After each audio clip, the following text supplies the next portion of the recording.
Well, one of the bones of contention over the G7 meetings last week was over climate change and whether the United States would adhere to its commitment to the Paris Accords. Now, just reporting this morning, Axios is saying that the president now has made his decision and he's going to withdraw from the Paris Climate Accord. Again, according to Axios. Now, let's turn to our chief Washington correspondent, Kevin Cirilli, to see what he is hearing down in Washington. Kevin, where does this story stand? Well, Jonathan Swan at Axios with the big scoop today saying that President Trump is going to withdraw from the Paris Accord. He actually reported that over the weekend, re-upping it later today. President Trump had tweeted he's going to formally announce a decision this week.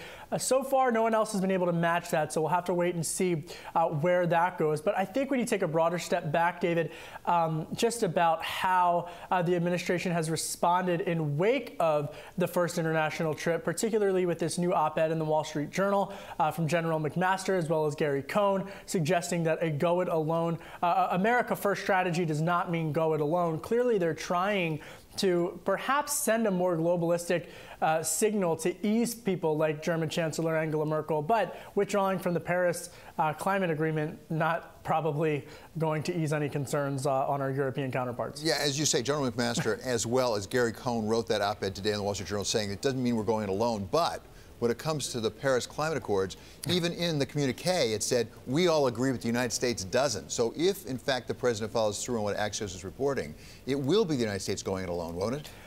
Yes, and I'm also hearing from my sources on Capitol Hill, as well as some reports that came out yesterday, that the president is taking a look at the Cuba executive orders from the Obama administration. So when you start to look at the broader trend of the communique at the G7 in which immigration language was inserted, which the administration viewed as a victory, and then you look at the Paris Climate Accord, and now you look at the president relooking Cuba, tourism, and what have you, and business executive orders from the previous administration, it does very much seem like a nationalistic foreign policy agenda at the moment. Yeah, Gary Cohn said after those meetings at G7 that the president was listening carefully on climate change. He might have been listening. Maybe he wasn't so persuaded, Kevin.